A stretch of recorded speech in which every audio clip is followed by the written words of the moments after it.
Hi, this is Dr. Kimberly Leonard, author of Visualizing Happiness in Every Area of Your Life and host of this podcast, Incredible Life Creator. And today I have with me Stacy Echeverria. Hey, Stacy. Hi, Dr. Kimberly. How are you? I am great. And we are both wearing red, so that is the best color in the world. So that is a It good way is. to start. But I'm going to go ahead and read your bio so people know who you are. Mhm. So Stacy has always had a passion for helping people heal their emotional wounds. She was called to counseling before she ever knew that it was a calling in her life and before she ever had an awareness of the Lord. Her life took her on a long and winding journey over 40 plus years that finally led her back to her true passion to help hurting people find hope, healing, and freedom in Jesus. For 12 years, Stacy facilitated the Genesis process groups for women at her church, as well as taking individuals through the process. She is a licensed pastoral counselor, a Genesis process relapse specialist, and has an MA in clinical Christian counseling from Colorado Theological Seminary and is a certified pastoral sex addiction professional. Stacy is in private practice in Southern California and also provides clinical services at Pure Desire Ministries, serving individuals struggling with sex addiction and betrayal trauma. This is quite an interesting background, just this. So tell us your story. Did you start out in counseling or where did you start? Yeah, that's a great question. I was a psych major at 18, and at the time, we had to register for classes in person. And since I was a freshman, I was never able to get my classes.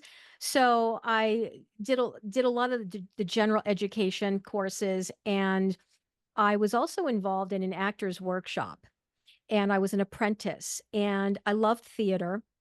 I was spending a lot of time in the theater, and I just really love the creativity. It Since I was such a shy child, being on stage allowed me to be someone else and to have a voice, right? And so I thought, wow, I'm spending a lot of time in the theater. I think I'm going to switch majors, and so I did. So I have a bachelor's degree in theater arts, and when I graduated from college, I spent 14 years in the entertainment industry. I started out at a local commercial production company and was an in-house runner, which is a gopher, go get this, drop that off, And I worked really hard and I started moving up. And a number of people that came through that production company saw the hard work that I was doing and wanted to hire me on commercials that they were working on. And then I moved into independent films and started working my way up at it to being an assistant coordinator. And then I worked on a film where I met a casting director. And that was the sweet spot for me where I really enjoyed casting because I understood actors, because I had auditioned for many things and I realized, you know what? Acting was not for me, but I love the behind the scenes. I love the creativity. So I did that for about 14 years, and the industry was taking a turn, and I really didn't like how ugly it was getting, and it wasn't working for me anymore. And so I'd asked the Lord, do you still want me to continue in this business? And he shut every single door. And then it was, okay, now where do you want me to go? And so he led me to the international administrative offices of the Foursquare Church. And I got hired on as a temp in the human resources department. And that started my career in human resources. And I worked there for a few years, then moved on to a couple of other different companies, worked in human resources. And at about 2013, the Lord was nudging me to go back to school. And I asked the question, well, what do you want me to do? What do you want me to study? And I knew what it was, and it was counseling. He wanted me to go back and do it because I was called to it. I didn't know the Lord back then, but my friends would always call me and ask me for advice, and I would give them some advice. And they're like, wow, you're really good, Stace. You should be a counselor. I was like, yeah, whatever. And I just followed my own path. So I, much older in 2013, and I just asked the Lord, what school do you want me to go to? And I started doing some research with regard to state licensing versus another option. So yeah, I landed in not becoming state licensed because I wanted to integrate my faith into counseling. And I wanted to be the one that initiated that without having restrictions in doing that. So I did an online school. I went to an online school while I was working full time and got my master's degree, and I got my ordination as a pastor so that I could function as a pastoral counselor. So in 2021, I was finished with everything. So I went back to school in 2018, got my degrees, got my licensing in 3 years because I worked really hard to do that. And then I was let go from my regular job, my secular job in 2020, and I was so relieved. I said to the Lord, "All right, Lord, it's you and me. Let's go." And I said, "You're going to grow my private practice." And he's been doing that for 4 years. So that's the short story. So my, my path was just a long and winding road. And as I look back, I just, I looked at who I was in my 20s, and I said, Lord, you knew better than I did, because in my 20s, I had a lot of wounding, a lot of pain. I didn't know him. I hadn't done a lot of my own healing work. And I thought to myself, would I have been any good, as a counselor? So all the life experience that I have been through really serves me well today with my clients currently. Okay. So a lot of times when people go into counseling or some type of helping profession, there's something that happens during childhood or coming up Hmm. that Yeah. made them go towards that. Do Yeah. you remember why you decided to go into that field? Why you started with psychology? Yeah, I was very wounded as a child, and I'm the oldest of two. My parents were very wounded people, very hurt and broken people who didn't know the Lord. And as the saying goes, hurt people hurt people.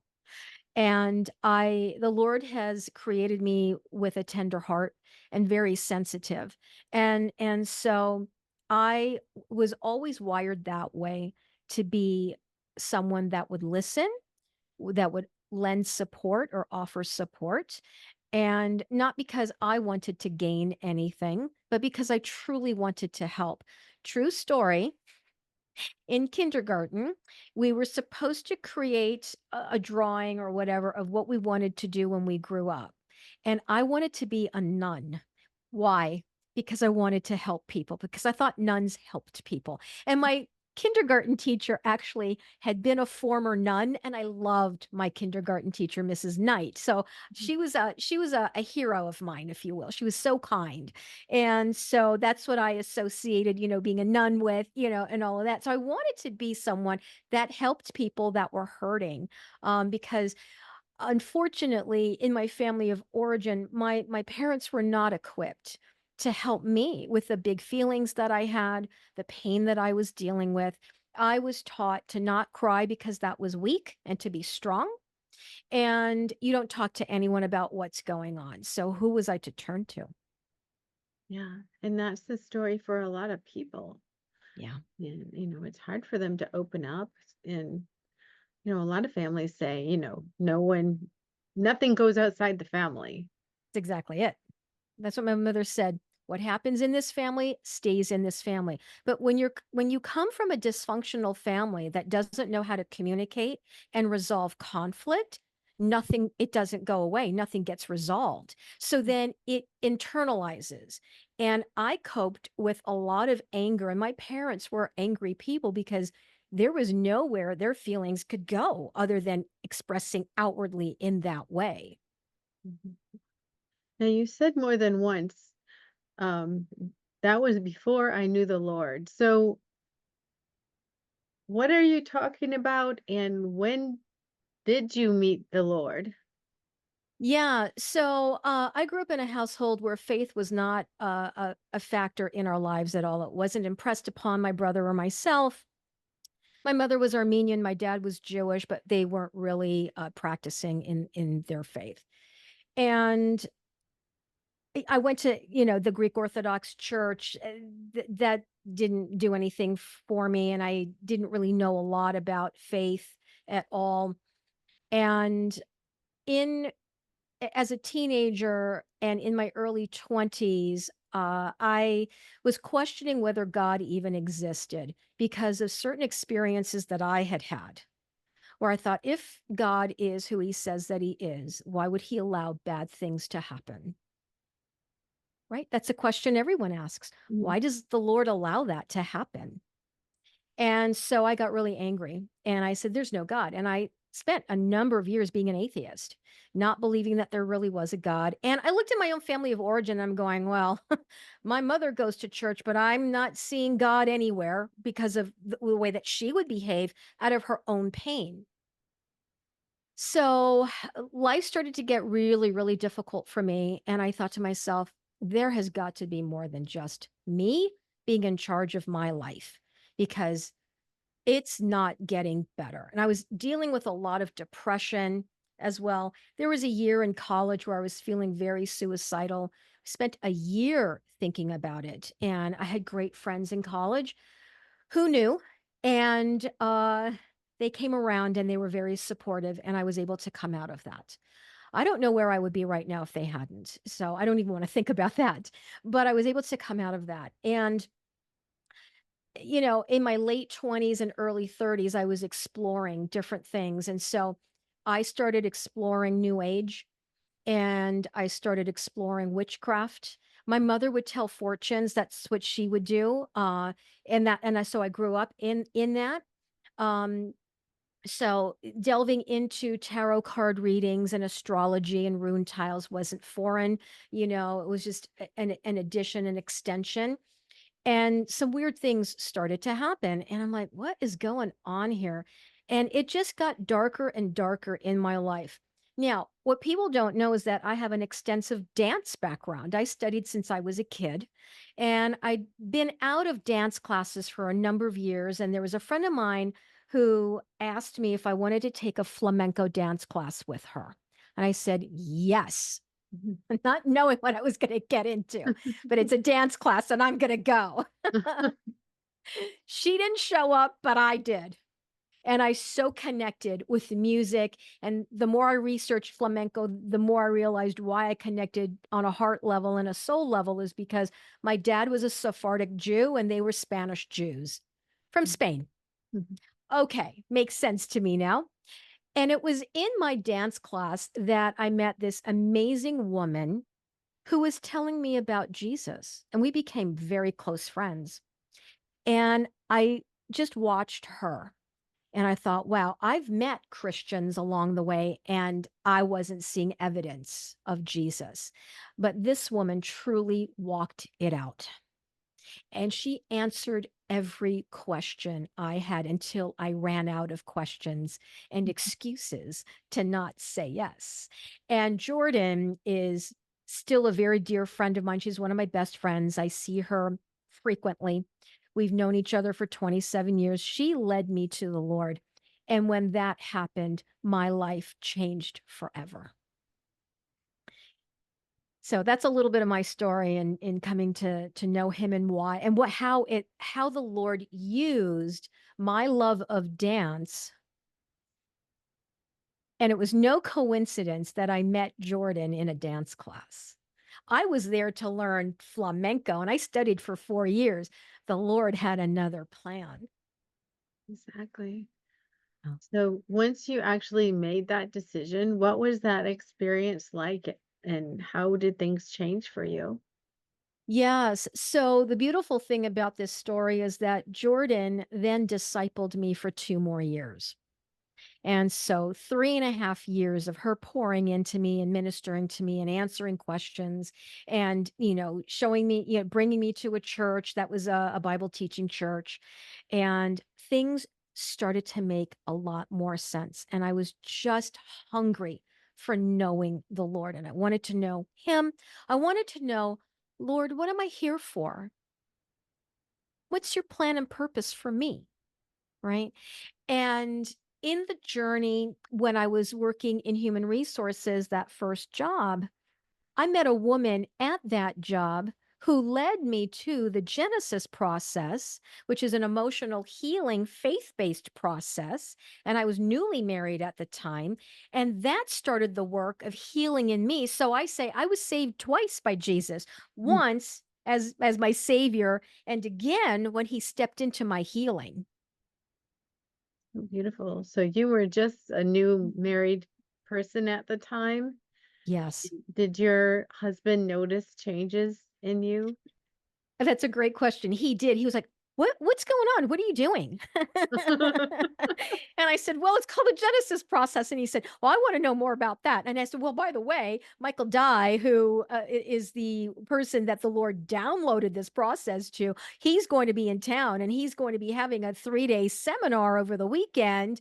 Do you want to go?" And he said, "Yes, I do."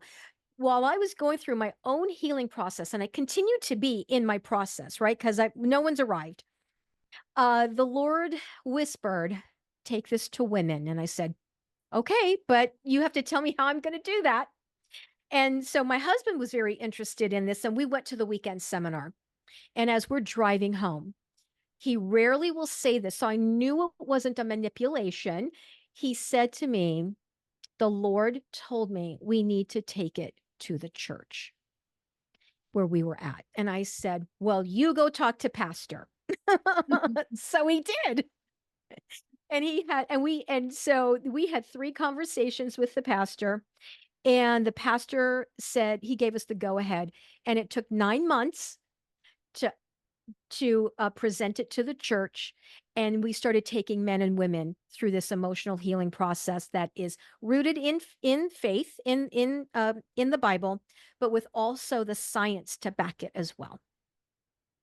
Wow. So, this healing process, how does it work? Yeah. So, this particular process is based on Romans 7, where Paul asks the question, "Why do I do the things that I don't want to do, and I don't do the things that I want to do?" It answers that question throughout. So, until we're able to identify why we're doing what we're doing, we're not going to have healing. So, this is about getting to those deeply rooted issues that people avoid because it's painful and they cope with pain in different ways. Unhealthy coping behaviors: drugs, alcohol, food, gambling, pornography, control, anger, ways to avoid feeling the pain. And in this process, it says, in order to heal, you have to feel, Mhm. and you do. And so we get to those root issues, right? So the symptoms are the coping behaviors, things that we're doing that where we're acting out, but the root is what's under that pain, and it's fear. But now we name it and then we identify it. All right. And then all my clients are equipped then with tools to help them walk through life, that if they're using their tools and they're applying them daily, they will stay on that restorative healing process. So, getting to those root issues, identifying false beliefs, identifying protective personalities, also known as masks. What are the double binds, these lose lose scenarios that we find ourselves in, right? Looking at major traumatic events, seeing where it all ties in, and having Jesus at the center of it all, because true healing doesn't happen without him. Got it. And then I see also that you went on to get certified in pastoral sex addiction. Um, Yeah. and first of all, I have a question about that. Yeah. Does that affect men and women equally? Because a lot of times you hear of men doing that, but does it actually, do women have the same problem? They do. They do, because of the easy access to it these days. So you and I were raised in a time where we are not digital natives. So we didn't have that easy access on tablets, on phones, on computers, right? Back in the day, the magazines were sent to the house with a brown paper bag over it. you know, or it's in a back room at a video store, it's just secret and it's dark.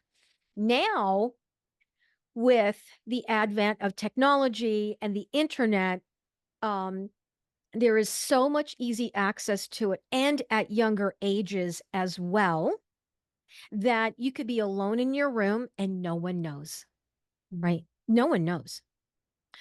So yes, women are being impacted by it as much as men are.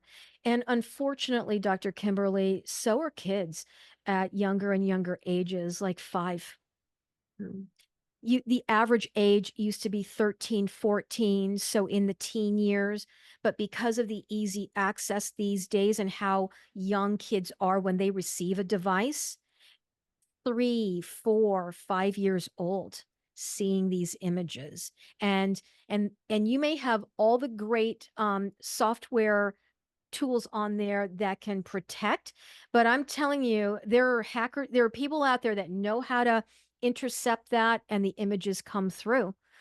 So parents need to be aware, and I've got great resources for parents and how to protect their children as well on my website. But yeah, it impacts women as much as it does men. It's not just a man's battle. The women are battling with it too. Yeah.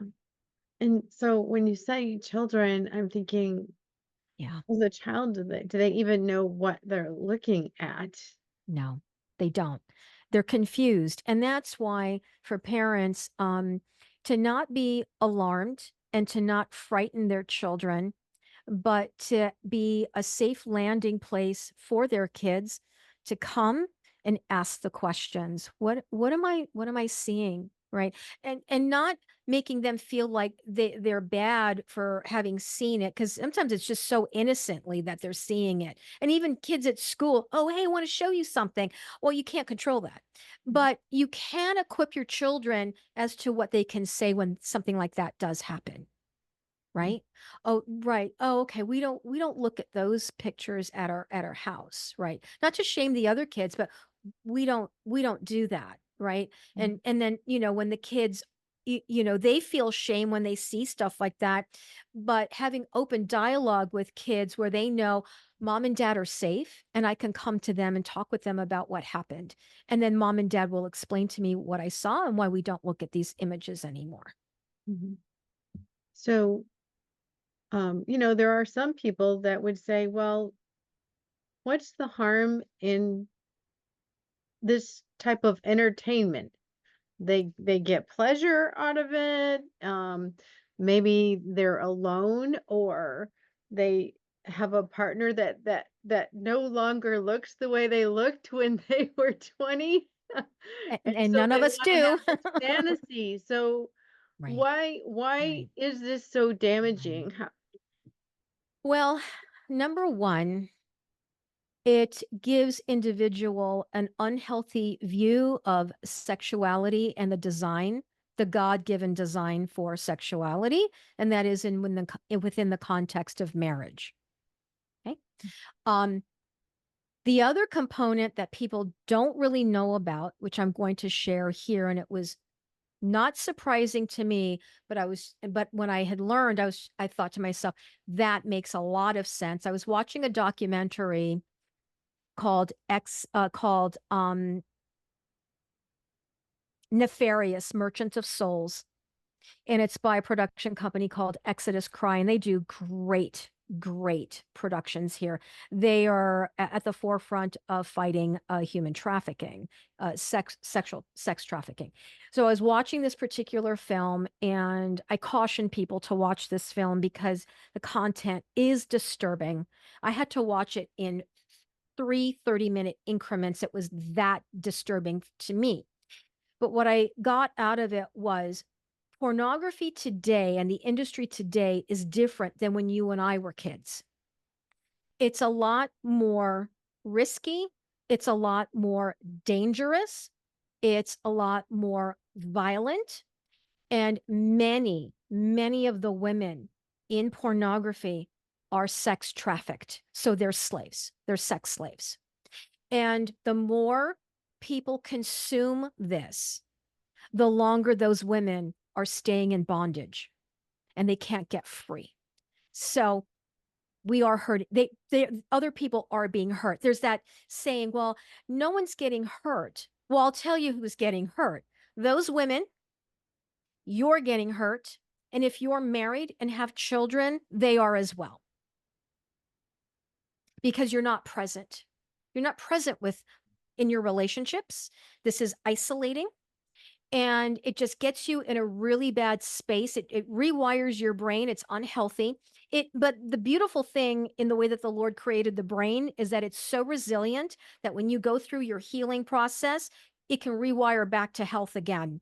So that there's hope in that, but it really damages relationships. It's an attachment issue as well, as to why some go this route, because sex addiction is not about sex, it's about connection.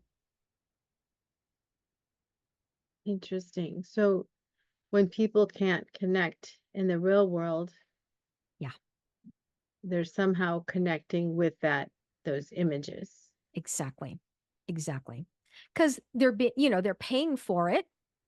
So those people are going to do whatever it is this person wants. They've got live web and, web chat kind of things. I don't know all the ins and outs of that. I don't want to go down that dark road.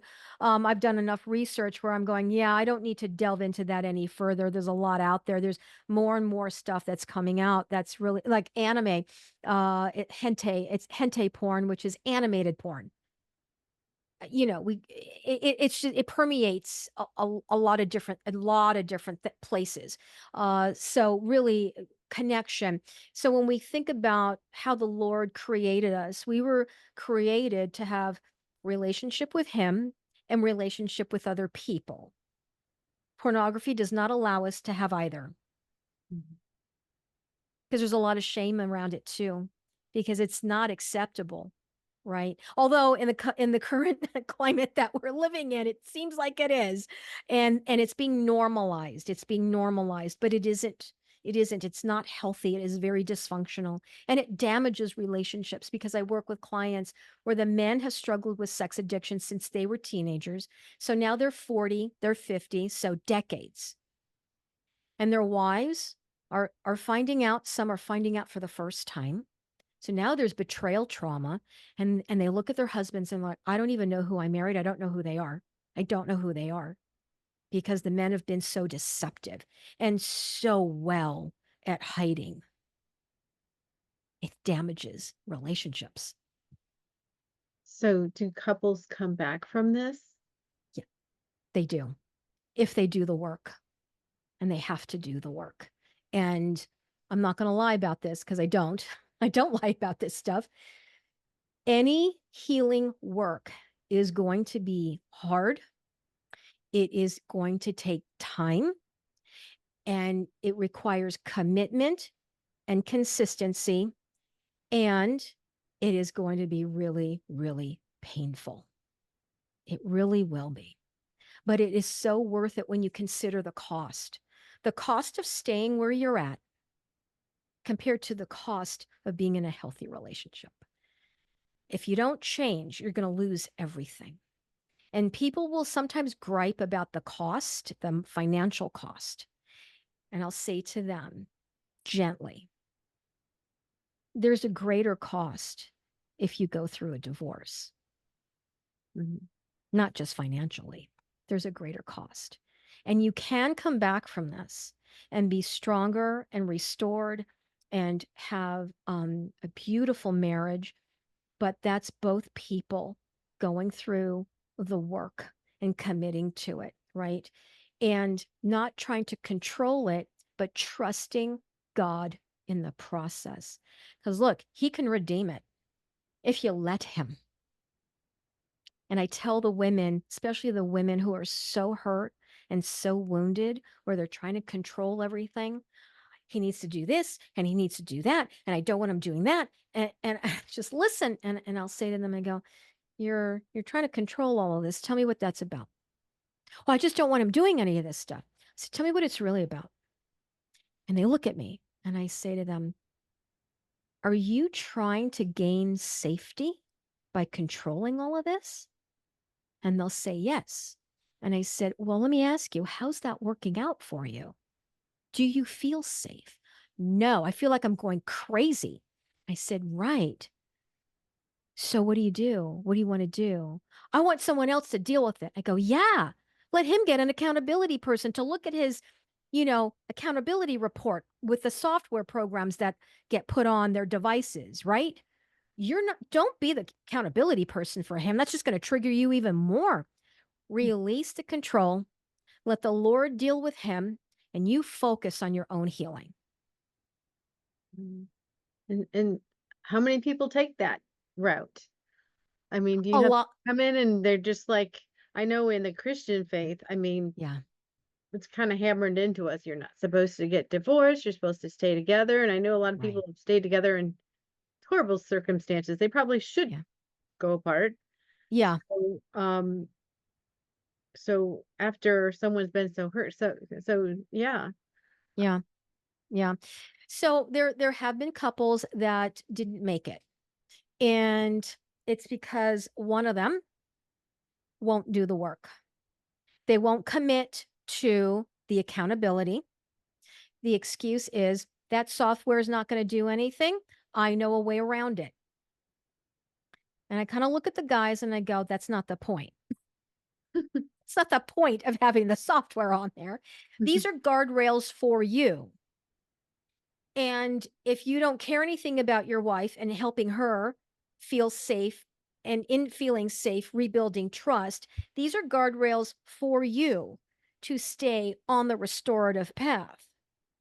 And I also work with the wives in putting together healthy boundaries, a safety plan, what you want him doing that ensures that where you're able to see, all right, he is taking all these steps in his own healing process, so that helps her feel safe. What does a relapse look like to you? And if he relapses the first time, what's the consequence? Up to 6 incidents, right? For some women, the last incident is we're separating and then divorce. For others, it might be a therapeutic separation, right? Where it's nothing legal, but there is a therapeutic separation to put a pause on things. And some guys are, I'm not interested. I don't want it. I am not going to abide by the safety plan. And then we ask the question, then why are you here? Why are you in counseling? Because if they're not going to take it seriously, this certainly isn't going to work. But then I also talk to the wives and I'll say to them, but you still need help. Are you willing to go it alone and get the healing that's available? And they do. And I've had about 3 couples in the last 3 years that went the divorce route because the husbands refused to do the work. And it's heartbreaking. Mm. Yeah. And I don't judge that because I'm not in that marriage and it's not my decision. I contend for marriages, absolutely. But how can a marriage work if one person refuses to do the work? It can't. Yeah, I mean, marriage in general is just difficult. Yeah. It is work to, continue to communicate and be together. And Yeah. so, um, I know I've been in a situation where like I was cheated on, and Hmm. almost right away, even if you have no evidence, because all of a sudden you feel this break, you feel this emotional Yeah. break where there's like, okay, what happened? Hmm. So do Hmm. these women, especially the ones that, this has been going on for a while, Hmm. do they just always feel that emotional break and they just never address it? Or how is it that all this can go on and they never knew it? Well, that's a great question. And the wives will ask me, how did I not know this was going on? And I said, and I'll say this to them. Does anyone enter into marriage thinking that they won't be able to trust their partner? They don't. Hmm. They go into it believing that they will always be truthful to them, that they won't lie to them, that they won't hide anything from them. So if the person that is providing the premarital counseling isn't asking the question, that's a problem too, because that's where it needs to come out. Mhm. And I do premarital counseling. And because of the work I do with Pure Desire Ministries in the sex addiction arena, you better believe I ask that question, because you don't want to drag that into marriage at all, because it's devastating. Some guys are just really, really, really good at hiding it, but it gets to a point where they can't carry it anymore. It becomes a burden. But the wives, when they find out, because they go through staggered disclosure where the husband will say, well, I want to let you know that, well, I've been struggling, and they minimize it. The husbands will minimize it. So again, the wife is going to believe what the husbands are telling them, not realizing there's a lot more. But then when they find out, they'll talk, I'll, I walk them through their healing process and workbooks that they go through, and they'll say, I always had a feeling there was more, but I never had any proof. And I say to them, it's the Holy Spirit that was cluing you into it. Mhm. And, because the husband will gaslight their wives. Oh no, what you saw isn't what you thought it was. Mhm. And they start doubting themselves, and they really, I didn't see that. No, no, no, it was this, and just lying to their faces. And they're in this space of, well, okay, oh, okay. And it's they're not stupid, they're not dumb, they're not any of that. They want to believe their husbands, but their gut is telling them something else. Mhm. So if someone finds them in this situation, what resources are there? Like, who could they call or talk to? Yeah, that's a great question. There are now, unfortunately and fortunately, more avenues that people can take to get help around this. Pure Desire Ministries is one of them. There is Dr. Doug Weiss. He's got heart to heart counseling. He does that as well. It's faith based counseling. There are groups for sex addiction and betrayal trauma that men and women can get into. Captives Free has, again, faith based. They've got groups for men and women. Dr. Doug Weiss, again, he's got counseling for couples. Pure Desire has counseling for individuals, couples. They also have groups. I also work with couples as well. So I always recommend talk to at least 3 people. See who you have rapport with and go with that person. What do they offer? Right. Um, and I always say this, while I understand that finances can be an obstacle, that I don't want finances to be the reason why you don't get help. There's always, I know that Pure Desire offers partial scholarships as well, and that's based on income. But again, some people might still think it's really expensive. And then the question then is, what's the cost of a divorce compared to, say, $10,000 for a year of counseling to restore your marriage, right? Compared to, we're dividing all the assets. That's going to be more than 10,000. Exactly. And then the emotional impact to you, and if there's children, to them as well. Mhm. Yeah. So if people wanted to connect with you, contact Mhm. you, how can they do that? You've pretty much told us what services you do, but this is the part where you Yeah. tell us all about you and how we can connect. Yeah. Yeah, I appreciate that. So I have a website. It's TrueYou ministries.com. I've got my services on there, my specialties on there. You can click on a free consultation. I provide a 20-minute free consultation. I listen for what people are wanting counseling around, and if I realize that maybe I'm not the right person for them, I'm always happy to provide them with some really good referrals. So my website, or you can call me at 626-461-3344, or email info@trueyouministries.com. But the best place would be to at least get onto my website and see what I've got there. You'll get to know a little bit more about me on my website too. And like I said, I don't just provide counseling in the sex addiction, betrayal, trauma realm. I'll provide counseling for pretty much anything that people are struggling with and help them get to those root issues. Great. Well, thank you. So now I have a Yeah. personal question. Yeah. What gives you the most happiness and fulfillment in your life at this point?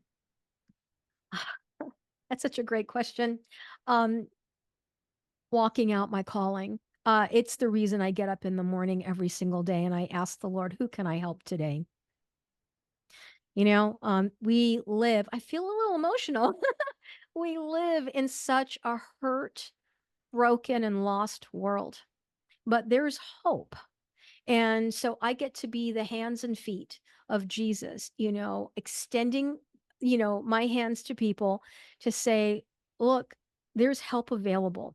If it isn't with me, there's someone else that I can guide you to that may be able to help you.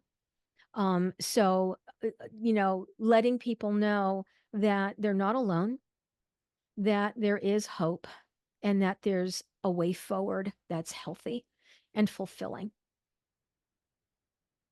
Lovely. Thank you so much. And thanks for being on the podcast today and for Thank you. sharing all your experience and wisdom.